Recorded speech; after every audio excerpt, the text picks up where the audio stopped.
हृदय की सर्जरी जब हो जाती है उसके बाद मनुष्य का शरीर जो है वो धीरे धीरे ज़्यादातर लोगों में डाउन हो जाता रहता है।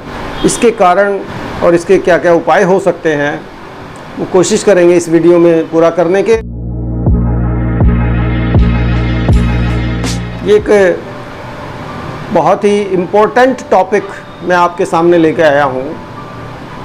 ज़्यादातर लोग ये सोचते हैं कि बाईपास सर्जरी हो गई या स्टंट डलवा लिया, मतलब हृदय संबंधी जितनी भी सर्जरीज हैं उनके बाद रोगी जो है ना वो ठीक से जीवन जिएगा, अच्छा जीवन जिएगा।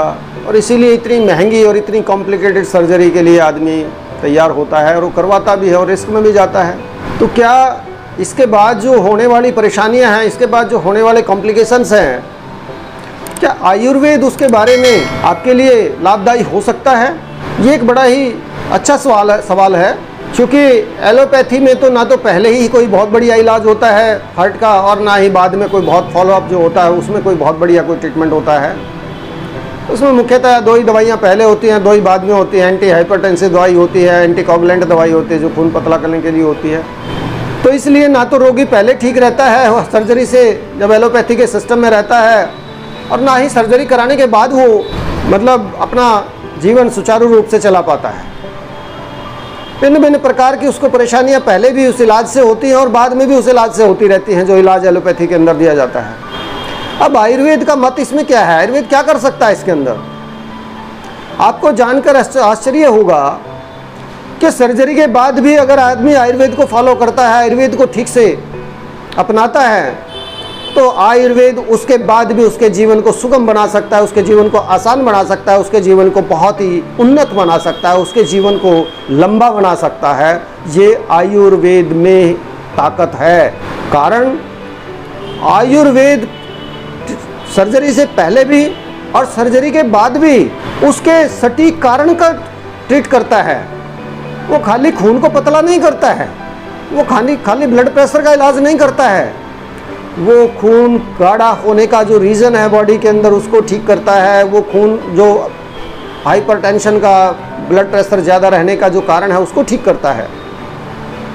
और साथ में मैं आपको एक और चीज़ साथ में बता दूं कि जो लोग हार्ट की परेशानियों से ज़्यादा अफेक्टेड होते हैं, जो एलोपैथिक ट्रीटमेंट लेते हैं, चाहे वो सर्जरी पहले हो सर्जरी के बाद हो, उनका मेनली जो एक मुख्य बैड इफेक्ट जो जाता है वो हमारी किडनी के ऊपर जाता है।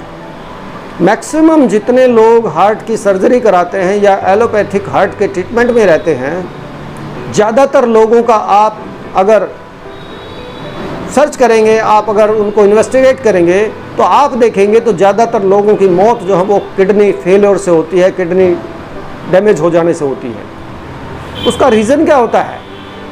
उसका रीज़न होता है कि जो भी एलोपैथिक सिस्टम इसमें ट्रीटमेंट करता है वो उन विषैले तत्वों को बॉडी से बाहर नहीं निकालता किसी तरीके से भी, वो उसके कॉजेटिव फैक्टर को भी रेडिकेट नहीं करता।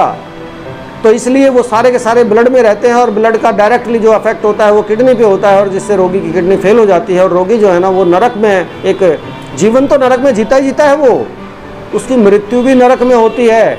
वो मरते टाइम भी सड़ता है शरीर में अंदर से क्योंकि बदबू रुक जाती है। जो वेस्ट प्रोडक्ट बॉडी से किडनी के थ्रू निकल जाने चाहिए वो बॉडी के अंदर रुक जाते हैं, जिसको से शरीर में दुर्गंध हो जाती है, गंदगी रुक जाती है और उसकी आत्मा, मन और बुद्धि सब दूषित हो जाता है और रोगी सड़ के मरने वाला, जैसे कहते हैं ना सड़ के मरेगा। हमारे यहाँ कहावत होती है गांव में, कोई भी अगर कोई गलत काम करता है तो लोग कहते हैं सड़ के मरेगा।